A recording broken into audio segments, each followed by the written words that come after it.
사람은 적응을 참 잘하는 것 같아요.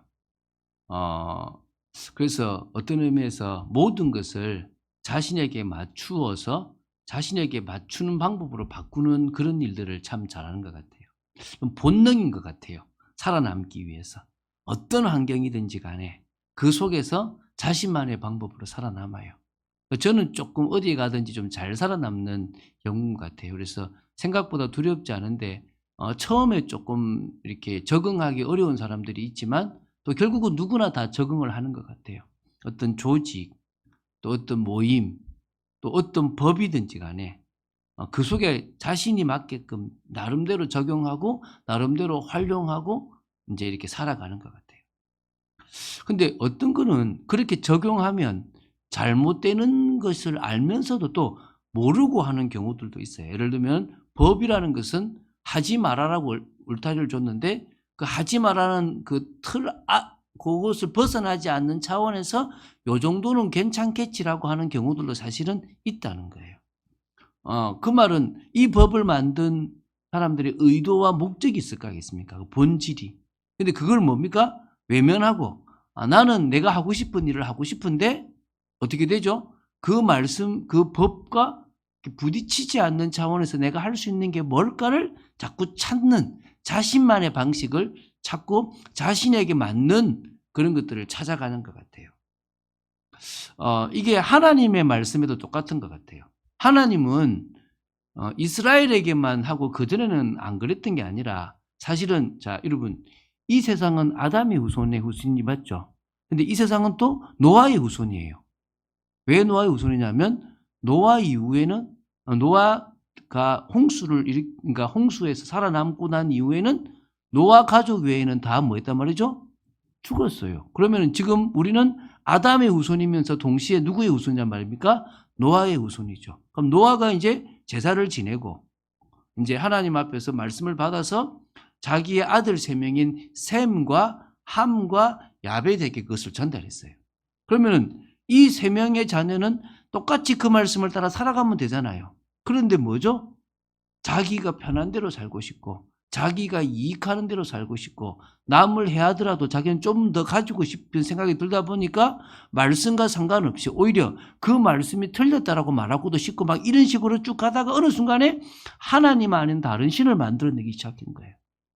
그러다 보니까 끊어져 버린 거예요. 끊어져 버린. 쉽게 말하면 자신에게 맞게끔 적용하고 자신에게 맞게끔 신을 만들고 자신에게 맞게끔 모든 것을 해나가는 시대가 되어져 버리는 거예요. 이게 되게 위험한 거예요. 자, 오늘 핵심은 그런 거예요. 자, 첫 번째 한번 보십시오.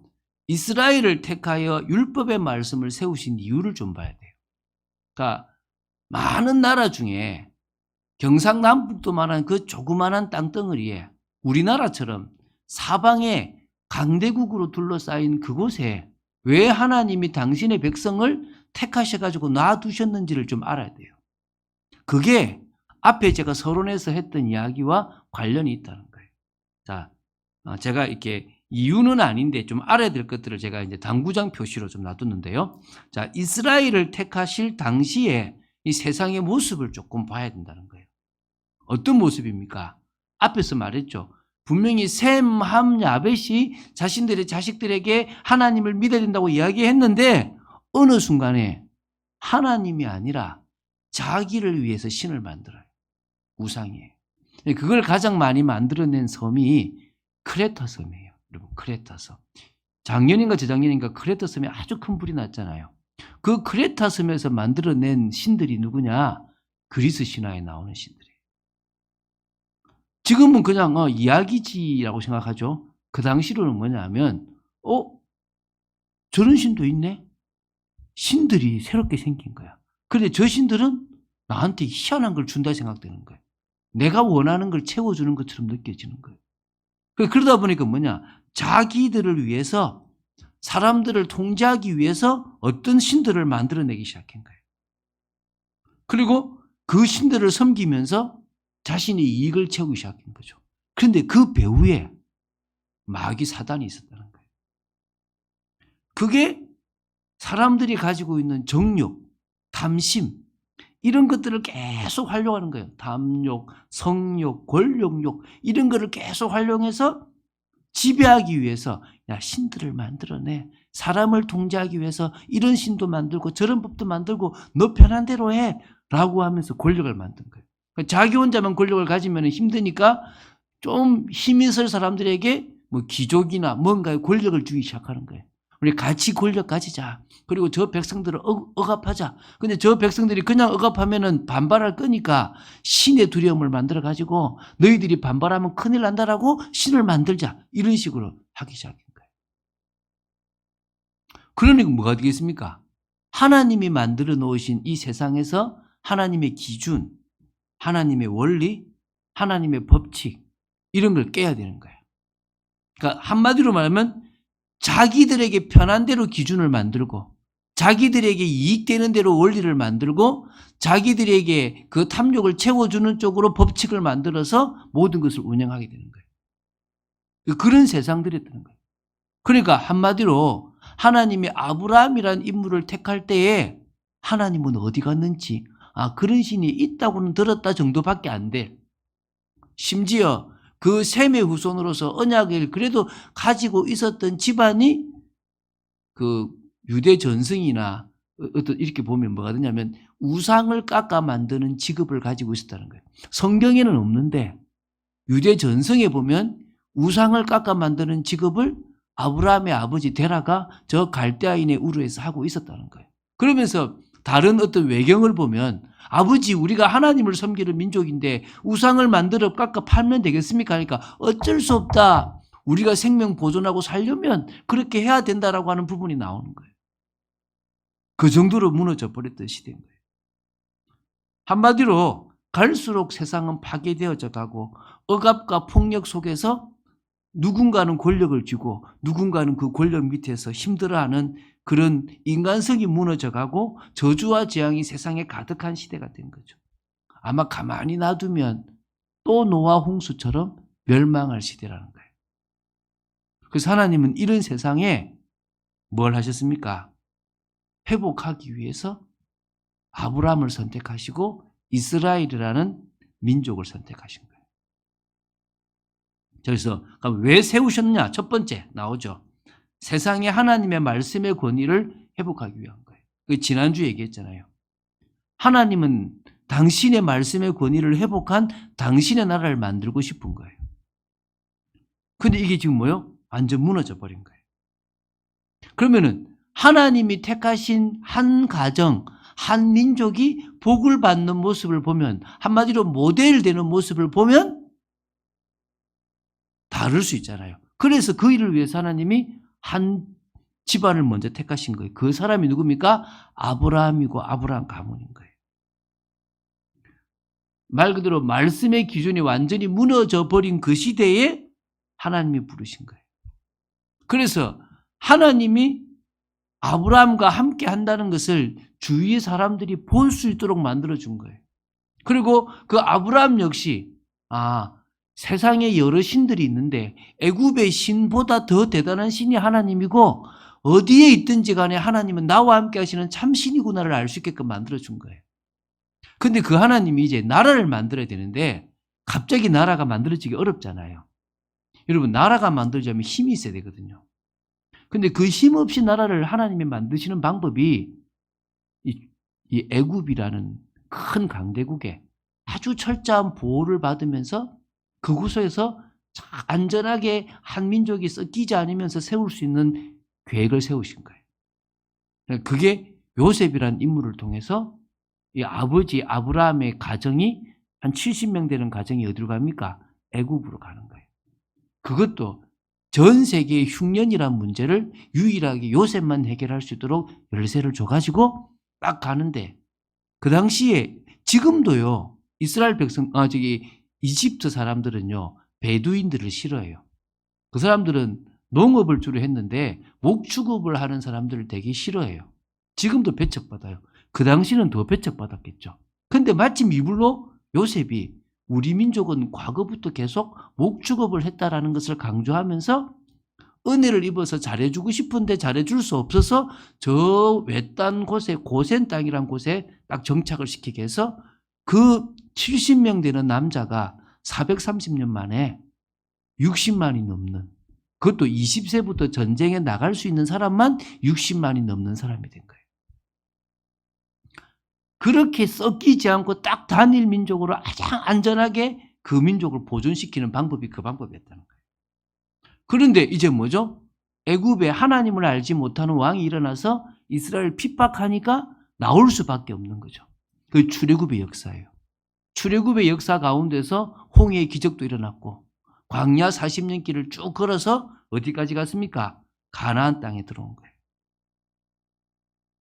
이해가 되십니까?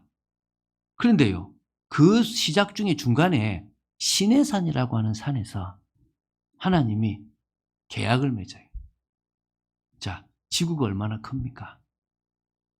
아무리 300만 정도 되는 남녀 포함해서 다 포함해서 300만이 되지만 별표도 없는 인구잖아요. 그 인구가 그 광야에서 시내산에서 하나님하고 뭐요? 언약을 맺는 게 별표 있겠습니까? 아무 표 없잖아요. 아이고 뭐 힘없는 조그마한 어느 소수민족 하나 세워졌네, 이렇게 볼 수 있는 거예요. 근데 그게 뭡니까? 시대를 바꾸기 위한 하나님의 시작인 거예요. 무너져버린 하나님의 말씀의 권위를 회복하기 위한 시작이었다는 거예요. 이스라엘은 그걸 모르니까 이걸 지켜야 돼? 왜 이렇게 나를 억압해? 이렇게 생각할 수 있겠지만 하나님은 그 말씀의 원리를 통해서 예수 그리스도로 완성하려고 창세전부터 계획하셨고 그 일을 시내산에서 시작하신 거예요. 그래서 시작으로 뭘 주셨습니까? 이스라엘 백성들에게 율법을 주셨다는 거예요. 제가 얘기해줘. 율법은 뭐라고요? 십계명을 딱 중심으로 해서 종교법과 도덕법 일체를 십계명이라고 합니다. 근데 이거를 이스라엘 백성 나중에 나오지만요, 지켜야 되니까 안 지키면 큰일 날 것 같으니까 이걸 지키려고 이게 랍비 같은 사람들을 통해서 만들어 본 거예요. 만들어 보니까 지켜야 될 항목이 613개라. 613개. 어떻게 613개냐? 하라라고 하는 계명이 2, 4, 8, 248개. 하지 마라라고 하는 계명이 하루에 한 개씩 되는가 봐. 365개. 합치면 몇 개예요? 613개인 거예요. 악착같이 613개만 지키면 돼. 벗어나지 않으면 돼. 이러고 살아온 거예요.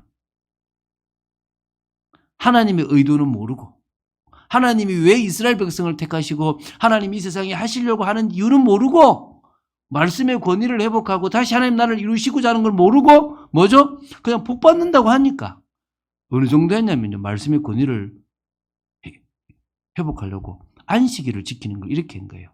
야, 내가 너희들이 만나 줄게. 만나가 이게 뭐지? 이런 의미가 만나예요. 해가 뜨기 전에 새벽 민명에 해가 뜨기 전에 나가면 이슬 같은 게 이렇게 맺혀 있는 거예요. 그걸 거두어서 찢어 먹기도 하고 볶아 먹기도 하여튼 먹는 거예요, 이렇게. 근데 희한한 거는요, 이거를 하루를 놔두면 다음 날에는 썩어서 냄새가 엄청 나는 거예요. 진짜 심각한 냄새가 나는 거예요.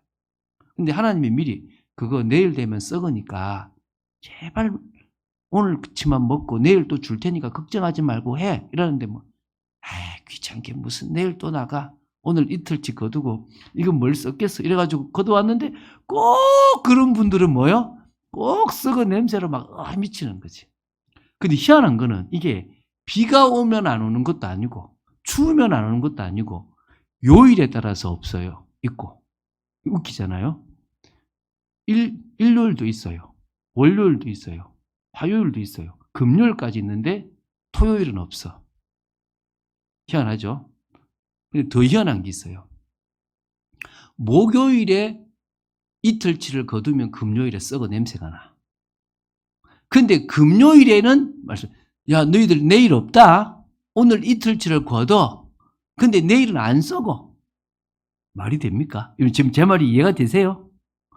제가 미쳤죠, 그죠? 그런데 야씨, 내가 저번에 썩어 냄새난 거 봤잖아. 야, 오늘 있는 게 왜 내일 없겠어? 내일 나갔는데 뭐요? 없어. 그런데 희한한 거는 그 말씀에 순종해서 그걸 거두어 들인 사람은 다음날 보니까 안 썩어 있어. 웃기지 않아요? 이렇게 하나님의 말씀에 순종하고 말씀을 어겼을 때는 안 된다는 것을 철저히 그냥 확실하게 교육을 시킨 거예요. 그럼 이 만나가 언제까지 있었는 줄 아세요? 시작된 건 이런 거예요. 내가 가지고 온 양식이 오늘 다 먹으면 없어. 그럼 내일부터 있는 거예요. 우리는 뭐요? 좀 미리 있으면 좋을 것 같잖아요. 안 그래요. 딱 오늘 먹을 치를 다 먹어야 내일부터 시작되는 거예요. 그러면 만나가 언제 끊어졌겠어요? 가나안 땅에 들어가면 끊어졌다고요? 아니에요. 가나안 땅에서도 있었어요. 언제 끊어졌느냐? 오늘 추수를 해서 내일 먹을 게 있어. 그 다음날 없어요. 이렇게 철저하게 교육을 시킨 거예요. 그러니까 안 지키면 계속 벌 받고 죽고 하니까 안 지키면 안 되겠다는 것을 만들어준 거예요. 자, 이제 그래서 이게 창세전부터 예수님을 통해서 하나님의 나라를 회복하려고 한 거예요. 그래서 사실은 구원보다 더 중요한 게 말씀 권위 회복이에요. 그럼 구원은 따라오는 거야. 그런데 자꾸 우리는 구원에 관심이 있으니까 말씀을 구원에 관계되면 지키고 안 되면 안 지키려고 하는 거예요. 이 문제인 겁니다. 자, 두 번째, 하나님께서 이스라엘을 택하여 율법의 말씀을 세우신 이유는 이 세상에 하나님 나라의 모델을 세우시기 위한 거예요. 이 두 번째라는 거예요. 하나님의 복을 받은 백성은 어떤가? 하나님께서 구별하여 택하신 백성은 어떤 복을 받는지를 보여주시고 싶으셔가지고 특별하게 택하신 민족이에요. 그래서요, 그 출애굽의 역사와 이 광야의 역사가 대단했거든요. 근데 이거를요, 가나안 땅에 소문이 난 거야.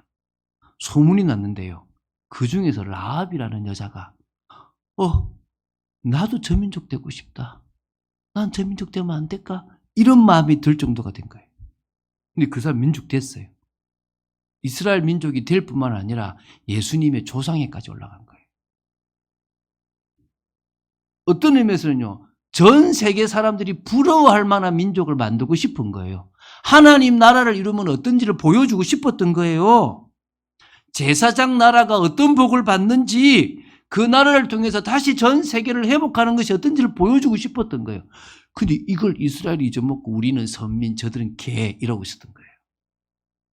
그 놓쳐버린 거죠. 그러니까 유럽에서요, 유대인들이 복을 엄청 받았거든요. 그래서 질투가 나는 거예요, 민족들이. 질투가 나니까 저들을 죽이고 싶어가지고 기독교에 있는 예수님 죽인 민족들이라고 핍박을 하기 시작한 거예요. 그래서 이 유럽에요, 유대인들 학살이 많았던 거예요. 왜?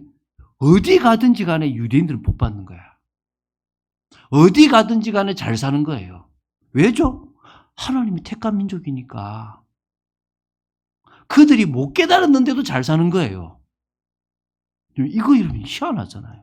그거 보여주려고 택한 거야. 하나님의 말씀만 따라가도 어떤 복을 받는지를 보여주고 싶었던 거예요. 자, 이제 두 번째. 그런데 이런 중요한 하나님의 말씀을요, 이 말씀의 본질을 변질시켜버린 게 이스라엘인 거예요. 그게 이스라엘의 모습인 거예요. 자, 그럼 다시 한번 정리하겠습니다. 하나님께서 이스라엘에게 말씀을 주신 참뜻이 무엇이겠습니까? 사랑을 알라는 거예요. 무슨 사랑요? 내가 너희를 사랑한다. 이 사랑을 알라는 거예요. 하나님의 사랑이 어떤 건지를 알고 너희들도 그 사랑을 받아서 나를 사랑하고 세상 사람들을 사랑해라. 이게 하나님 뜻인 거예요.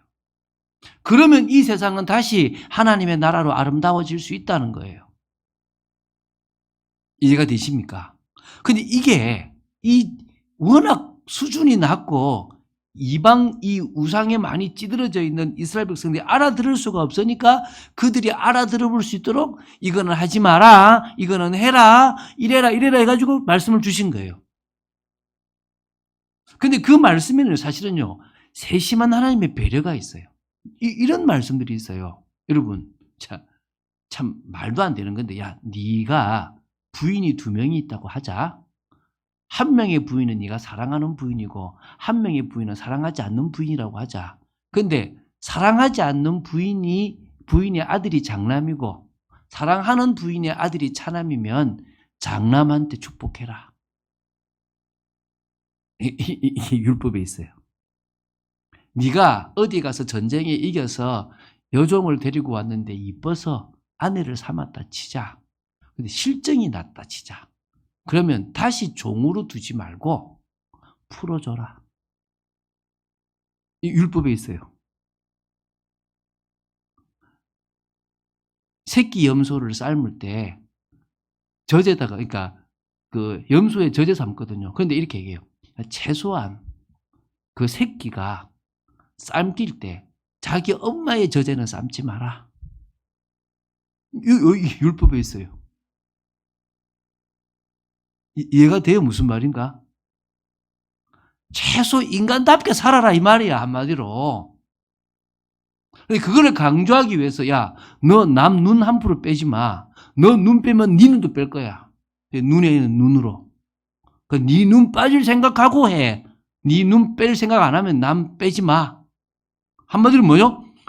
악하게 하지 말아라는 거예요. 이해가 되십니까? 어느 정도 악하냐면요. 자기 마음에 들었다가 버려버리는 거예요, 여자를. 그런데 예를 들어서 제가 어떤 여자를 사귀다 버렸단 말입니다. 근데 이 여자가 가가지고 잘 살아. 기분이 나빠. 나 이 여자하고 헤어진 거 아닌데 이러면 이 여자가 돌 맞아 죽는 거예요. 그러니까 모세가 뭐냐면 이혼 증서를 써주라. 그러면 이 사람은 이혼 증서를 받아가 있으면 뭐죠? 나 저 사람하고 이혼했는데 하고 말할 수 있잖아요. 그러니까 이게 희한한 거야. 사람이라는 게. 하나님은 그런 사람의 생리를 아시고 하신 거야, 한마디로 말하면. 수준에 맞춰가지고. 근데 그게는 되게 많은 배려가 있는 거예요. 그래서 예수님이 서기관이 물었어요.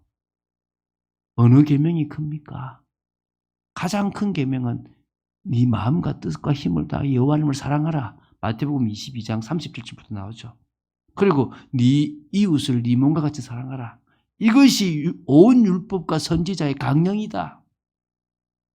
사랑하라고 준 거다. 이런 거예요. 자, 오늘 봅시다. 자, 오늘 21절부터 48절에 얼마만큼 변질되어 있는지를 제가 보여드릴게요. 자, 첫 번째. 자, 21절, 22절입니다. 사람은 엄청 미워하고 저주하고 싶은데도요, 죽이지만 않으면 될 거 아니냐, 이 생각이 든 거예요. 이게 무슨 말이냐면, 자, 보세요. 자, 제가 읽어볼게요. 21절부터. 옛사람에게 말한 바, 이거는 이제 모세가 말한 겁니다. 살인하지 말라. 누구든지 살인하면 심판을 받게 되리라 하였다는 것을 너희가 들었으나 나는 너희에게 이르노니 형제에게 노하는 자마다 심판을 받게 되고 형제를 대하여 라가, 그러니까 한번 바보라고 하는 자는 공회에 잡혀가게 되고 미련한 놈이라고 하는 자는 지옥불에 들어가게 되리라. 이 말인 거예요. 야, 옛날에 너희들 조상이 살인하지 말라고 들었지? 그 말은 사실은 내가 욕도 하지 말고 나쁜 감정도 품지 말라고 내가 그렇게 준 거야. 너희는 살인만 안 하면 내가 저놈을 막 죽이고 싶은 마음이 있든 없든 막 악하게 하든 상관없는 생각하지. 아니야. 뭐라고요? 노하는 자마다 심판받고 라가라 하는 사람마다 뭐요? 공에 잡혀가고 미련한 놈이라고 하는 자는 지옥에 들어가. 원래 내가 준 의도는 이런 의도야. 이걸 이야기하는 거야.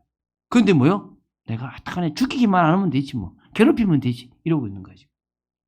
변질되어 버린 거죠. 또 봅시다. 23절부터 26절입니다.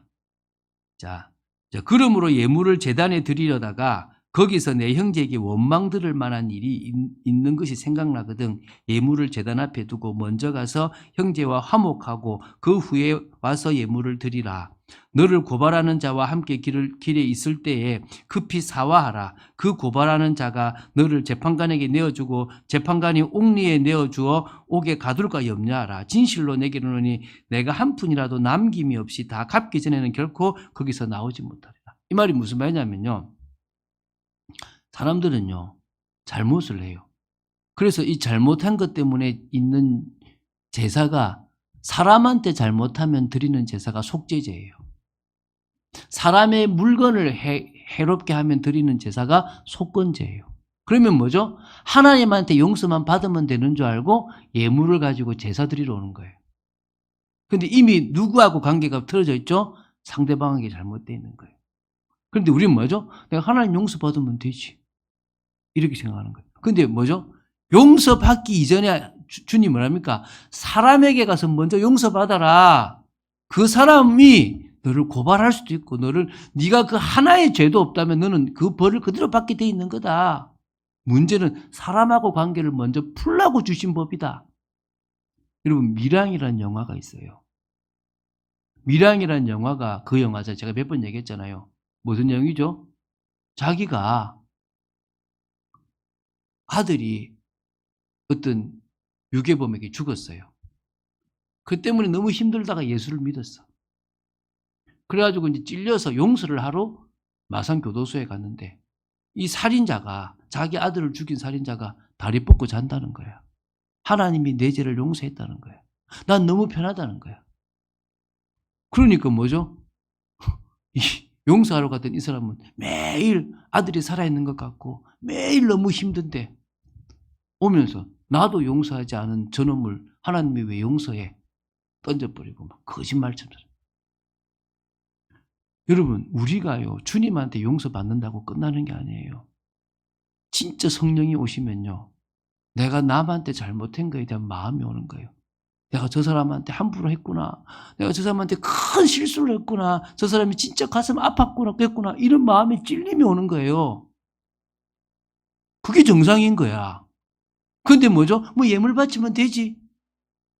나만 벌 안 받으면 되지. 이러고 있다는 거예요. 변질되어 버립니다. 또 볼까요? 27절 28절입니다. 또 간음하지 말라 하였다는 말을 너희가 들었으나 나는 너희에게 이르노니 음욕을 품고 여자를 보는 자마다 마음이 이미 간음하였느니라. 이해가 되십니까? 무슨 말인가? 다시 말하면 내가 그 말을 준 것은 행위로 옮겨서 죄짓지 말고 마음에도 그런 마음을 품지 말라고 준 건데 너희들은 마음에는 온갖 나쁜 생각 다 하면서 행동만 안 하면 된다고 생각하는 거 아니냐, 이렇게 변질된 거예요. 그래서 여러분, 이 29절부터 해가지고요 30절까지는 차라리 네 눈 빼버려라, 차라리 네 손 끊어버려라, 네가 두 눈 다 가지고 범죄해서 지옥 가는 것보다 범죄한 눈을 빼버려가지고 한 눈을 가지고 천국 가는 게 낫고, 두 손을 다 가지고 범죄하는 것보다 한 손을 가지고 천국 가는 게 낫다, 이 말인 거예요. 결국은 뭡니까? 결국 산대로 우리는 보응받게 돼 있다는 거예요. 자, 또 보겠습니다. 31절, 32절에는 이제 아내를 버리는, 아까 잠시 설명했죠. 아내를 버리는 내용도 마찬가지인 거예요. 이혼 증서만 써주면 되는 건 줄 생각하죠. 그 이유는 음행한 연고 없이 아내를 버리지 말라고 하는 거다. 원뜻은 이런 거다, 이런 거예요. 계속 나와요. 33절부터 뭐요? 맹세도 마찬가지다, 맹세. 이게 지금요, 똑같은 거예요. 원수에 대한 것도 마찬가지다.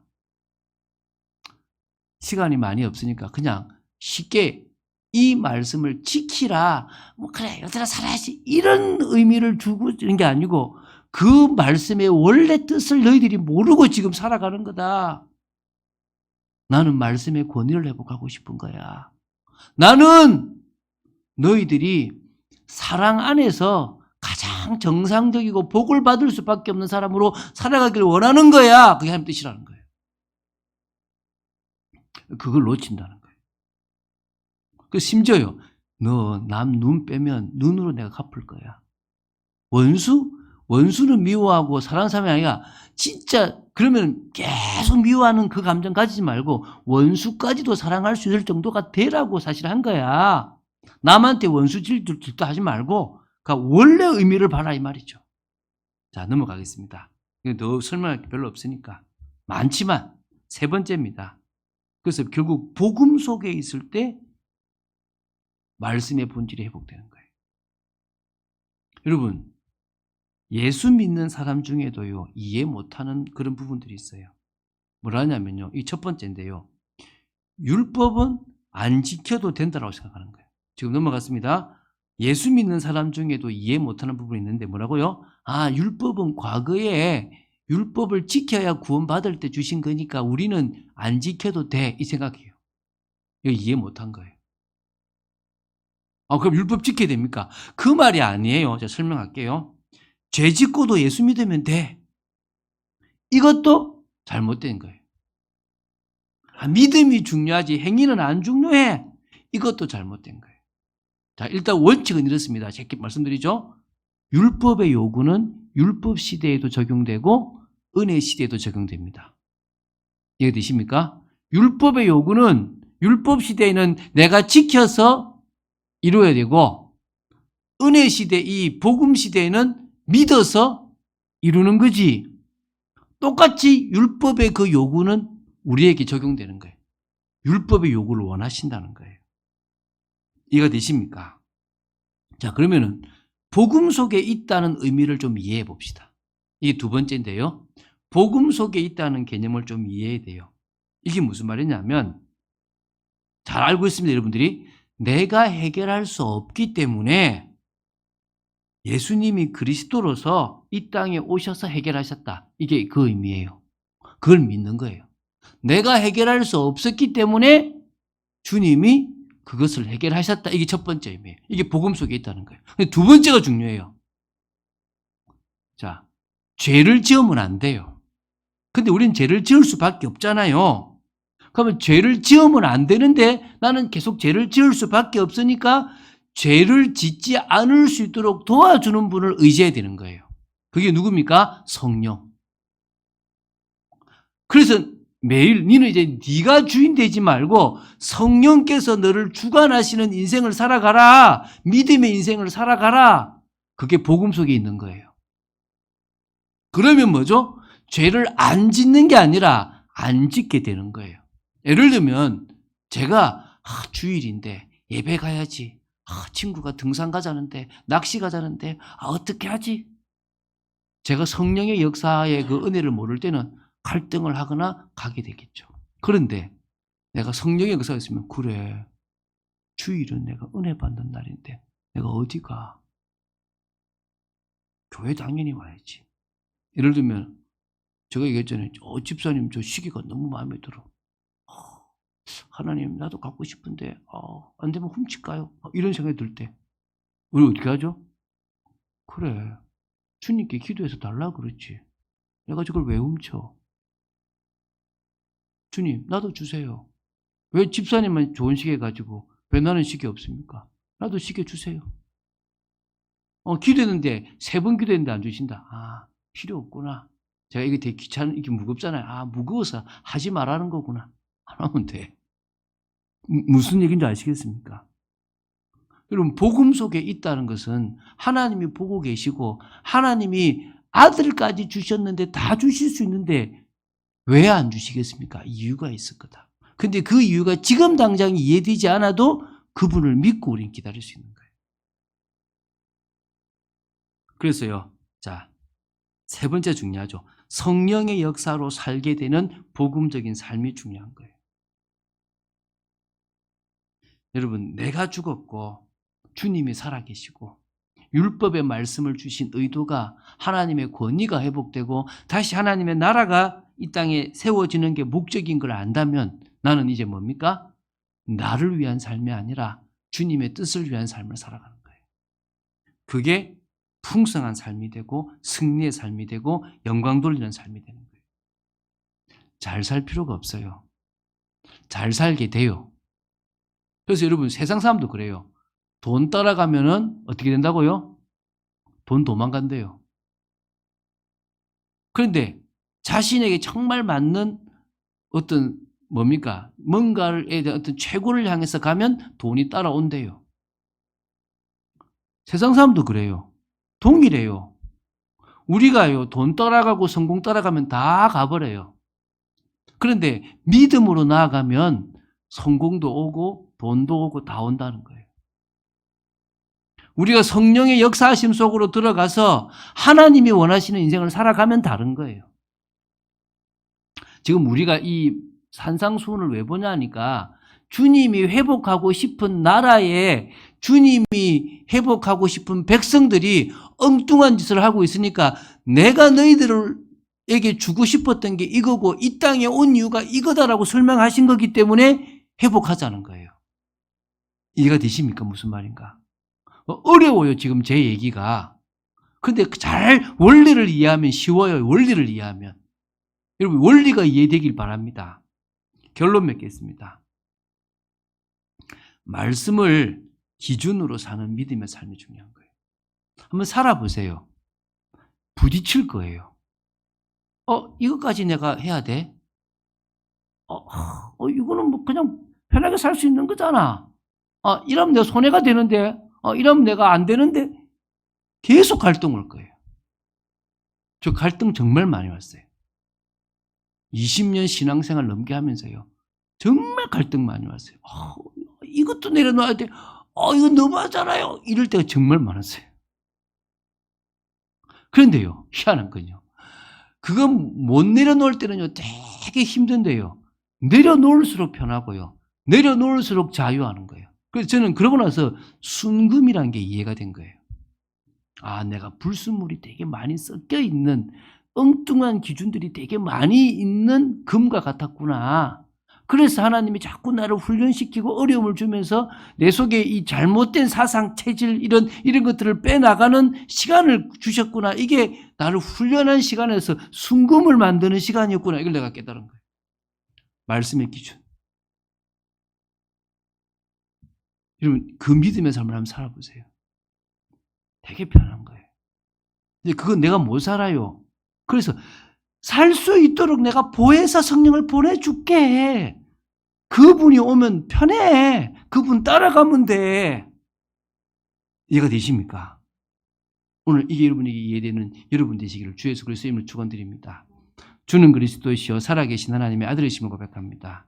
오늘도 제 수준에 따라서 설교를 했습니다.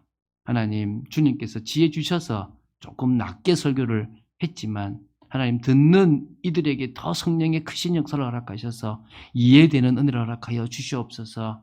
말씀의 권위가 회복되고 말씀의 본질이 회복되고 왜 율법을 주시고 왜 이스라엘을 택하시고 왜 지금 우리에게 성령으로 역사하시는지 이 모든 것들이 이해되어지는 저희들 되도록 지켜 주시옵소서. 단 하루를 살아도 주님이 원하시는 인생을 살아가는 저희들 되도록 지켜 주시옵소서. 주 예수 그리스도 이름으로 기도드립니다. 아멘.